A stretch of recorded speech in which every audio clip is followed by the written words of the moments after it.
What is up, Mindset fam, and welcome to another episode of the Mindset Podcast.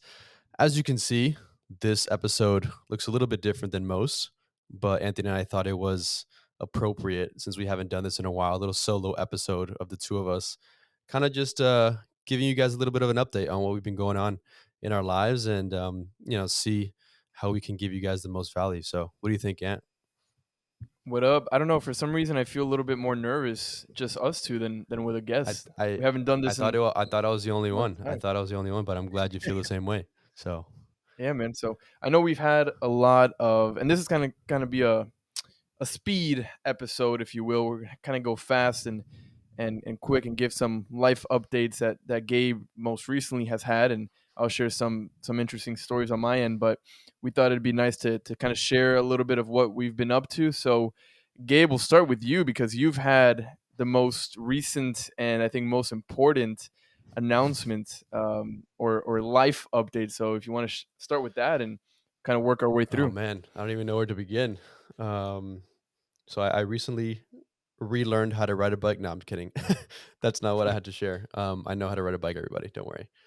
So yeah, like Anthony mentioned, I've had these past few months have definitely been a grind to say the least. As many of you guys may have known, I worked for a creative agency for about 2.5 years. Um, very small, tight knit team. So really loved and enjoyed my time there, and was really able to learn every aspect of that business, and has really prepared me and molded me into what I am and who I am today. And as of recent, about 2 weeks prior to recording this, not sure when this is going to be released, but I relaunched a media video production company called Mad Club Media. Really something that I feel like has been on my mind for the longest time. And again, as I've been working at that creative agency for the last few years, was really able to sharpen my creativity and sharpen my skills and my tools overall, like how I can build a business, learning from the absolute best. One of our former podcast guests, Danny Rodriguez of Blue Missions, working right under him and really learning from him. And, he has so much knowledge in terms of building businesses, financially, creatively. Leslie Ramos, another Mindset alum, as well as Blue Missions creative director, learning from her, just really soaking up as much as I could those past 2 years. And, if it wasn't for them, I wouldn't be in the position that I am today. And they really were the ones who gave me the opportunity to kind of go out on my own, um, and live that dream of exploring and creating the content that I think should exist in the world. And that's what Mad Club Media is. So it's not your typical video production agency. It's much more than that. We're definitely going to be creating content, original content around podcasts, the Mindset Podcast being one of them. Different shows, different types of YouTube series, music events, really tapping into the creative community here in Miami and beyond, really. So that's really the goal of Mad Club Media. And that's, one major, I guess, milestone that I've been able to hit. And, a lot of people start things, but they don't finish them. So this company is something that I've been passionate about for such a long time. Um, and all my different career positions and different jobs that I've had, whether it be interning for a marketing company or, working under, Daniel Leslie at that creative agency for the past few years, have definitely given me the opportunity and the knowledge that I need to be able to kind of go out on my own. And as Anthony, as you know, I've always had that entrepreneurial kind of itch. And now is, aside from the podcast, is finally, you know, being able to scratch that itch and build that business that I've always wanted to. So I'm very excited about that. The second of my big announcements, which happened most recently, is I am engaged. I am a fiance. Anthony, can you believe that? Ooh, that's crazy. I just hope that you being engaged now doesn't take time away from the podcast. A lot of people have texted me after seeing your engagement photos and are like, "Oh my god, do you need a new co-host? What's the deal? I can fill in for Gabe." So I'm taking candidates. I'm collecting resumes and if you ever need to dip, I totally understand. We can get you replaced in a heartbeat. No, I'm kidding. No, nobody can replace you, Gabe. But for a second, before we get into marriage, I don't want to lose people who are listening right now. I want to take take us back, because you went through your story of how you created Mad Club relatively quick, and I appreciate that. But I think there's a lot unsaid there, that could be very valuable. So correct me if I'm wrong. Kind of go through your story here in a second. You way back a few years ago, you had your own digital agency company called Russo Media, Correct. right? So you had a few folks under you working, very successful, creating social media content for a lot of companies in Miami. Then you get recruited to join Danny Rodriguez and his new company that he had, where you worked doing the same thing but at a larger scale, much more resources, kind of next level, right? And you also had a team there, right? You mentioned Leslie, other folks who did video, Kevin, all these great guys and girls who've done a great job, and you were part of that creation creativity team. And then more recently, now you bounce and you said, I'm gonna go back to my roots of being an entrepreneur, which you never really left, but this is really all in on the entrepreneurial, um, you know, idea that you have, and you created, your own agency, very similar to the first one you had before, but now with a lot more experience and not a lot more knowledge, more connections. My question is, that was a very gutsy move, to be quite Yeah. honest. That was, you were kind of like jumping in the pool and then figuring out how to swim later, which is very admirable of you. What was that thought process quickly? Because I know we kind of moving on here to cover some ground, but quickly, what was that thought process like of leaving, very stable, very well structured team, to now starting your own digital agency? What were you thinking? Were you scared? Were you nervous? What if this doesn't work? How do you start that? Yeah, no, 100. That's a great question, I think, and I'll take you back to when, like you mentioned, Russo Media, which was my like original that I had started like freshman year of college. Um, and I even consider that more of like a freelancer because I was like doing just graphic designs. I was doing little photo shoots, video shoots for clients here in Miami. I did have a small team, like you mentioned, kind of working with me. But like when I got the opportunity to kind of put that aside and go join another team that I necessarily wouldn't be the one calling all the shots, a lot of people would have maybe not taken that opportunity. And, don't get me wrong, I definitely thought about what I would do. And I thought at that time, at that age, I think I was like 20, 21 at the time, uh, taking that opportunity to join a well established team and learn from the best was definitely like an ego check. I definitely had to put my ego aside and be like, okay, like now you're not the boss. You're going to go work for someone that has been doing this for 10 plus years and learn from them. And Anthony, I can't tell you how much that opened my eyes and just allowed me to grow in my career and in my position and stuff. And again, over those 2.5 years, I was facing clients in meetings. I was pitching clients. I was, operating cameras. I was operating sound. I was on set. I was producing. I was doing every little thing that needed to be done on the job, which now has shown me that it prepared me for my role now at Mad Club Media. Because now I can operate a camera. I can, Hmm. I can talk to clients. I can face the clients. And Right. I can also, edit.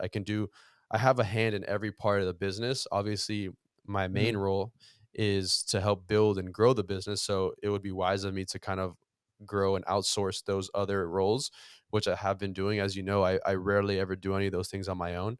I usually outsource a team.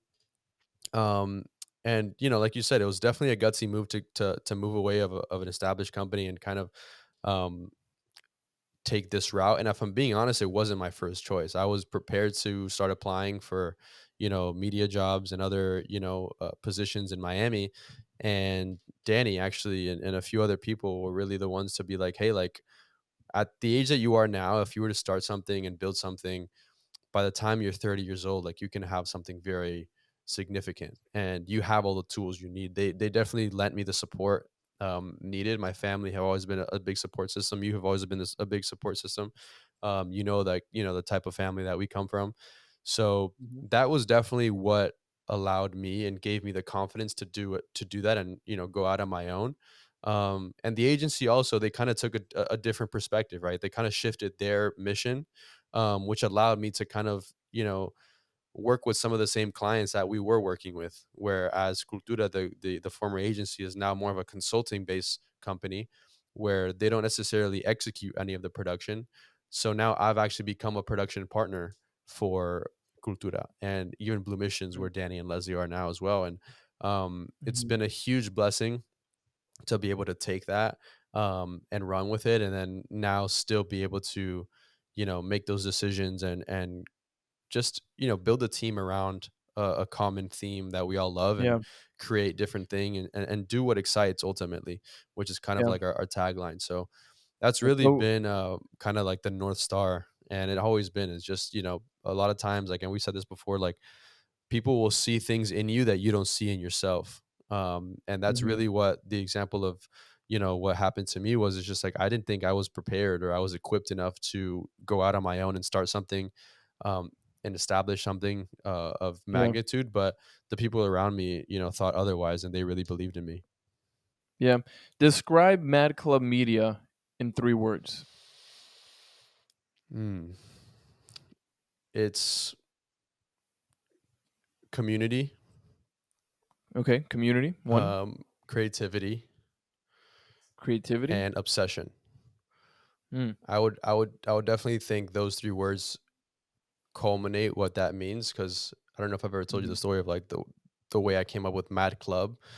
Is I always thought of, like, a mad scientist, and I've always thought, like, why do people kind of look down on, like, mad scientists? Like, it was such, like, a stigma, and I was like, a mad scientist is like, they're obsessed with their craft, like, they're insanely, like, not well, but they're so mhm, driven to find out, or to do the research, or to do whatever it is that'll take them to what they want to do. Um, and then club was really just, a meaning to me, where it's like, okay, this is a club, a community, a place where people can come and collaborate mhm. and join, and just, like, learn from one another. So just taking those two definitions and kind of putting them together is just, this is a club, a community of people that can come to be insanely obsessed with their craft, to do whatever it is that they want. Mhm. So that's kind of the way I Yeah, would culminate that. I love it. I love it. And we all wish you the best on this new journey because it's brand new, brand spanking new. Mad Club Media. You just announced it the other day. You just launched, so none. I have no doubt that it'll be very successful with all the skills, all the people you've surrounded yourself with, which is always something we talk about, right? Of in order to be successful, of course, you individually, there's a lot of work that needs to go into it. Like you need to work hard, you need to have a little bit of luck, you need to have skills, you need to all these things, but a big part that sometimes people overlook, I feel like, is surrounding yourself with people who are better than you. Yeah. Yesterday I was watching a video where Gary Vee interviewed Shaq. Mm. Phenomenal. I mean, two guys that you would never think they would, mesh, but they're so good. I mean, they're the way they interact, the way they talk to each other. And Shaq said that Shaq is an entrepreneur. Like he's, Yeah. people think of him on the court, but the stuff he does outside of the court is incredible. Next level. NFTs, businesses, podcasts, the list goes on. So he's very business savvy. But Shaq said that he always and currently surrounds himself with people that are not the same as him, but smarter than him, people that know more than him. Mm. So one of the question was that they asked Shaq is Shaq, how do you surround yourself with people who are not yes men? Mm. Because you're Shaq. So how do you surround yourself with people that are so scared of you that whatever you say, yes, Shaq, I love it. That's a great idea. Yeah. Not because he's intimidating, but because he's also the boss. Yeah. He also is the one that cuts the checks. So oftentimes you want to say yes to these people just to kind of push the train along and see another day at the office. So the question was Shaq, you being Shaq, right? How do you surround yourselves with one people that are smarter than you, and then how do you get those people to disagree with you and say, Shaq, that is a very stupid idea. We should not do that. So Shaq said, well, number one, surround yourself with top quality people, people who are incredibly smarter than you. That'll humble you for one, and then two, empower people to make their own decisions. And you'll again going back to being humble, like you have to understand that you don't know all the answers, especially when you're in a group like that know more than you. You can give your input. You're the CEO of the company. Your ideas matter, but you also have to be receptive of the people you surround yourself with. So I thought that was pretty cool. Shaq's awesome. Gary Vee's Yeah. awesome, and that episode of them together was next That's level. such So yeah, and that's such a great point kudos to too, him. because, like, that's, again, I've learned so many things, like I mentioned, like, in the past 2.5 years of working at this other company, but that was one main one that I really was able to learn and kind of take away and apply now in this new business. Is my team, our camera operators, our cinematographers, our directors, like, they know so much more than I do. Like, and Mhm. the reason why I hire them are is because of that very reason, because they know so much more than me. When I was all Mhm. alone at Russo Media 4 years ago, I was the one kind of coming up with the ideas, rolling the camera, Mhm. talking to the clients. I was doing everything, which in the beginning you have to do that. And there's Yeah. definitely still a little bit of that now, but over time, you start to learn how to invest in other people and realize that your product will be so much better if you get someone Mhm. else that actually knows more than you Right. and let them Right. do what they do best, Right. and that allows you to stay in your lane and do what you do best. And in my Right. case, that's to grow and to cultivate an organization that will continue to feed off of that theme of Yeah. creativity, community, and obsession. So Yeah. that's Yeah. really been able to be a blessing for me, and it's been so much fun. But yeah, that's a great episode of Shaq and Gary Vee. I definitely got to go rewatch that. But Mhm. yeah, and then the proposal, which that was, pretty fascinating within itself. I'll spare everyone the details, but my fiance and I now have been together for almost 6 years. So, it was time. We're both graduating now in December, and I'm on this new journey of starting this business. Thankfully, have been pretty successful in the first few months of it, and she's starting to work, and we're both growing together. And I got a really good piece of advice in terms of relationships and marriage specifically, because I never knew like when would be the right time, or I got to build this huge business first and then we'll be okay. Like, and one of my mentors told me, like, especially in relationships and in marriage, it's like all it really is surviving. If you can learn how to survive with your partner, as long as you can have food on the table, a roof over your head, and that's pretty much all you need. Like, you guys can make things work. You guys being together and being that one unit um, will be so impactful, and that'll really change your perspective on what relationships look like and what marriage looks like. And I had no doubt that she was the one, and that little piece of advice was really what I needed. Um, and I have no doubt that we're going to be able to do all of those things. Like, we're in a much better position than that. But just for those people out there that are thinking like you need to have the penthouse apartment in Brickell, or you need to have the six-figure job to then make that next step, um take a step back and look at your partner, look at your relationship, and see, like, is it worth waiting that, or would you rather build that together? And that's really what I had to ask myself, and my answer was the latter, of just I wanna start this and I wanna build it together. So that's that's really where that came from. But enough of me, Anthony. You got some updates as well. A few different updates. You got tapped into the Yeah. Florida Blue Key. You're, I think, president of the Casa Familia Young Boards Professional.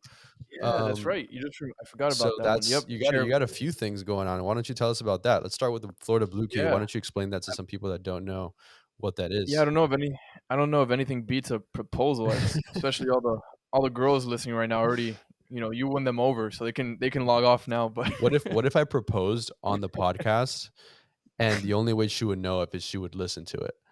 Like oh, like that's when you know what if she's real or not. yeah, if I would propose, 100 people, 200 people listen to the episode, and she has no idea until like Shit, weeks later, yeah. until people are That'd be a texting her. That's an idea for anyone else that has a podcast out yeah. there. Yeah. But so yeah, man, I've had a lot of exciting, like really exciting things going on, and I'll start with Blue Key since you mentioned it. So, over at UF, I'm at UF right now. I'm a student, University of Florida. There is this organization called Florida Blue Key, and it is the most prestigious and also the oldest honor society, if you will, in the entire state of Florida. I know has tried to do something similar. FSU has their own version. Sorry if you go to or FSU, but not nearly as well known as Florida Blue Key. And it's crazy. I mean, Florida Blue Key, the alumni is ridiculous. I mean, Marco Rubio is a Blue Key member. Tim Tebow is a Blue Key member for the sports fans out there. I think 17 out of the I don't know how many governors of the state of Florida are Blue Key members, Supreme Court justices, governors, state legislators, representatives. I mean, it's crazy, especially in the politics and business realm.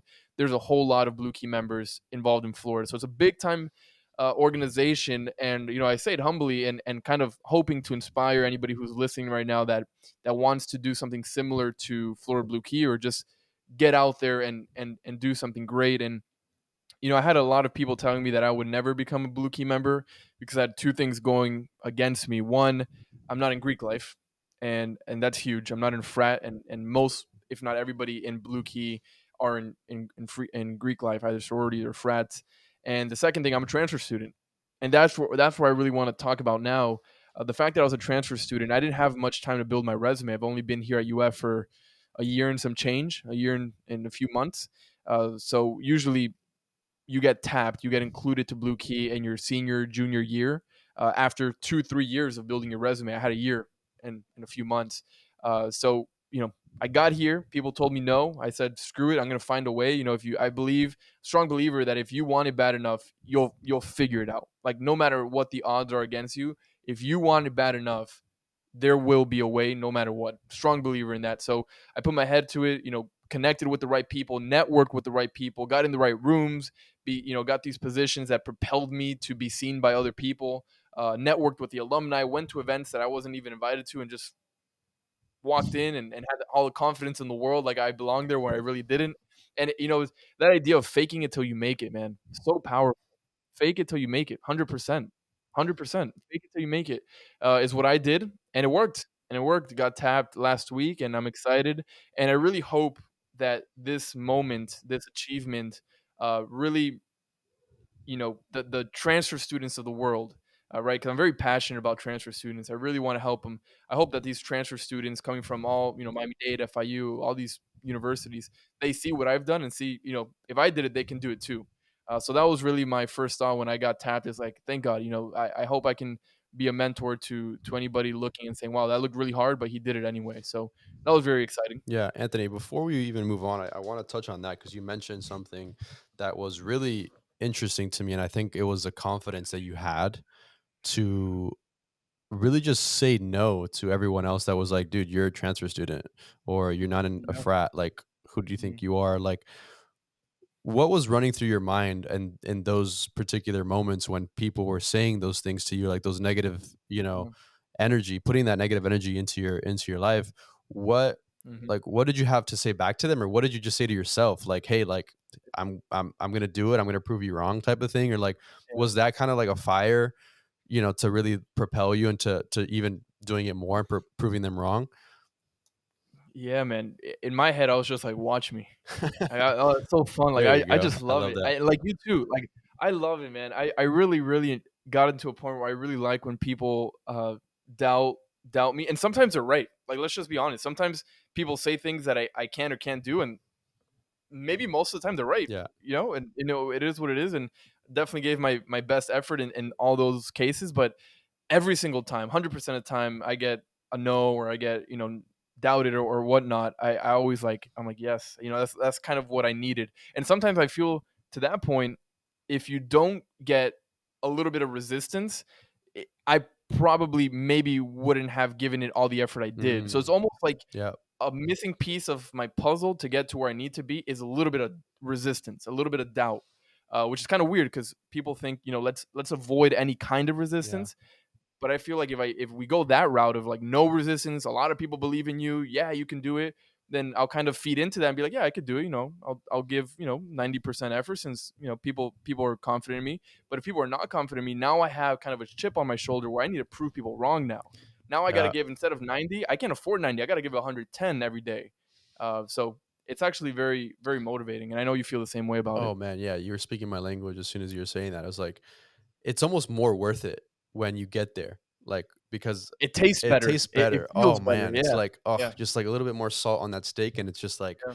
tastes so much better. But and I was gonna say, like, when people get that backlash or that resistance, it's almost like they take it personal. And I've learned to not take it personal, and they take it like they take offense to it, where it's like almost like a Mhm. grudge. But it's like, no, like you said, like people most times may be right, but I honestly think those types of people that are like, dude, if it wasn't for you talking all that smack and not letting me think that I Yeah. could get to that next level, I probably wouldn't have gotten there. Like, if you would have chosen the path of least resistance, Right. maybe we would be sitting here. You're not. a Florida Blue Yeah. Key member, right? But I think it was definitely like, and that the people that say, "Oh, you got to thank your haters." I'm a true believer. You got to thank your haters because we wouldn't be Mhm. here if it weren't for the people, that didn't Yeah. think we would make it. And we were even talking on the phone Yeah. like a few nights ago how like people thought we were going to give up on this podcast like after 6 months, right? Mm. And here we are. We're about to hit like 3 years almost. 3 years in Yeah. January. We're at episode like what, like 96, 95, something like that. We're about to hit episode Mhm. 100. Like no one thought we would Mhm. make it this far, right? And Yeah. it's just like thank you to those who said, "Oh, like all right, it's cute, give it up," right? But Right. like no, like that's thank you for telling me that because now, oh man, 3 episodes, no, 300. That's where we're Yeah. going to. Yeah. So Yeah. I think that's entrepreneur, you like business, you don't like business. Like this is one of those mindsets of, let's go. Let's run with it. That mindset is applicable to any walk of life. If you're a nurse, if you're, janitor, if you're a CEO, I mean, right? So I know Gabe, you often say that the entrepreneurial mindset benefits anybody. Like mhm, you don't actually have to own a business yeah, to think this way for it to benefit your life. You can do anything. And then I'll kind of go quickly into my next exciting news, and we'll kind of wrap it up here. So I also most recently became the chair and founder of the Young Professional Board for Casa Familia. So Casa Familia is a really exciting project, really exciting nonprofit organization. To just summarize it, the purpose of Casa Familia is to provide affordable housing to adults with intellectual disabilities. Flat out, that's what they do. So they have a huge plot of land. I don't know how many acres in Kendall, where they're going to break ground soon. We're crossing our fingers that soon they'll be breaking ground, and they're going to build several apartment units on that piece of land. I forgot how many units exactly, but a lot.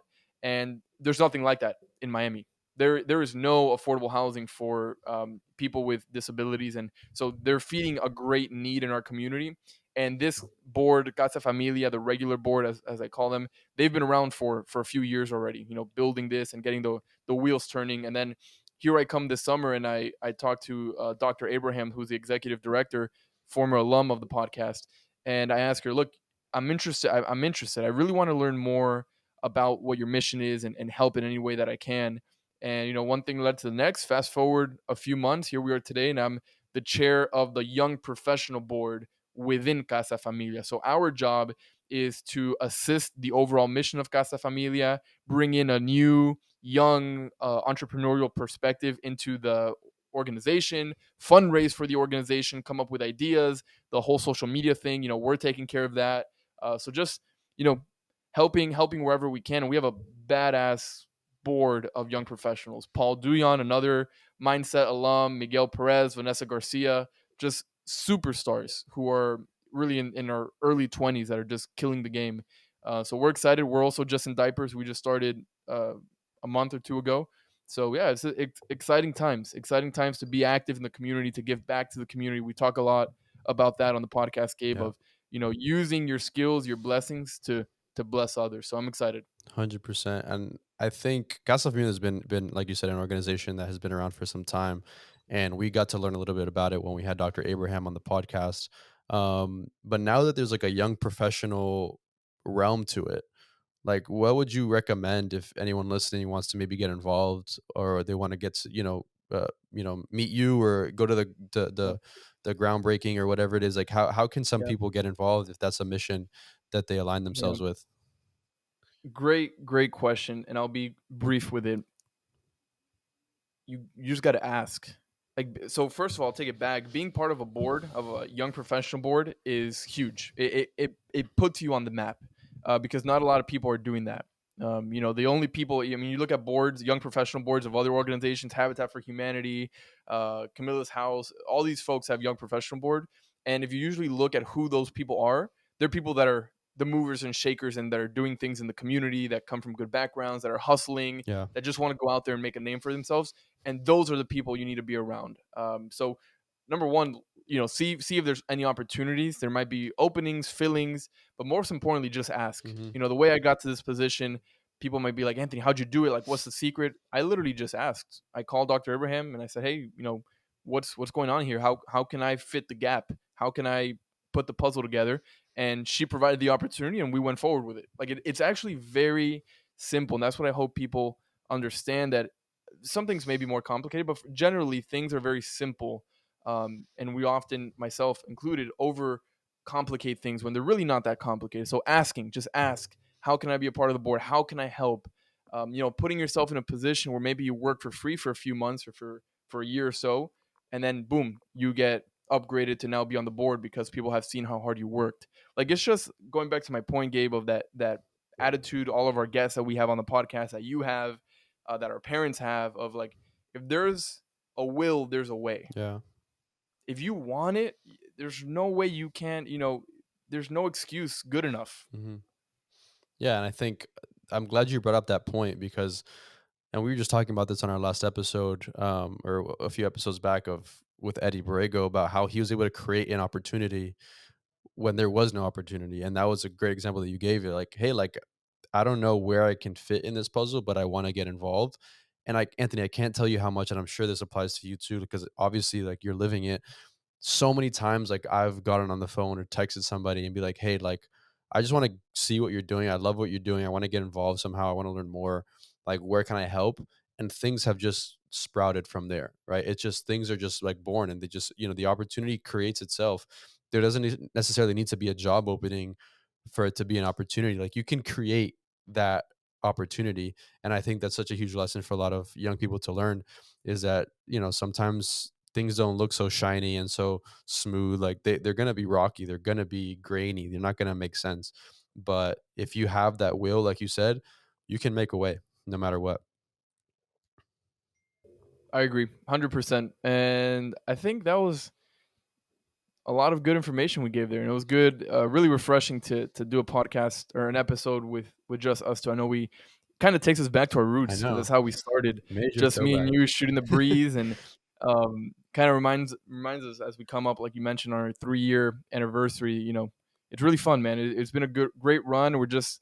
I can't say we're just getting started anymore, but we're going through the process, and things are looking up from here. I know we have a lot of exciting things coming up, Yeah. hundreds of episodes coming up, so I'm sure we're going to do something exciting for that. So stay tuned. Coming down to Miami soon, so we're going to get some good content, hit the streets of Brickell and all these things, and do some cool things that we hope all of you will enjoy. And thanks for tuning in and staying with us for almost 3 years now. Awesome. No, man. I feel like we're talking to a guest. I'm gonna ask you, like, where can people find you? Like, Where can people find you? no, man, but no, this was a lot of fun. Like you said, it was definitely Yeah, taking us back to our roots, and I hope you guys enjoyed this little update on our personal life. We don't let too many people in on this, so it's definitely nice to just give you guys a little glimpse of what's going on. Because at the end of the day, we are humans as well. So appreciate all the love, appreciate all the support. Um, like Anthony mentioned, 100th episodes coming up around the corner, and we got some big things in store. So stay tuned, and mindset out.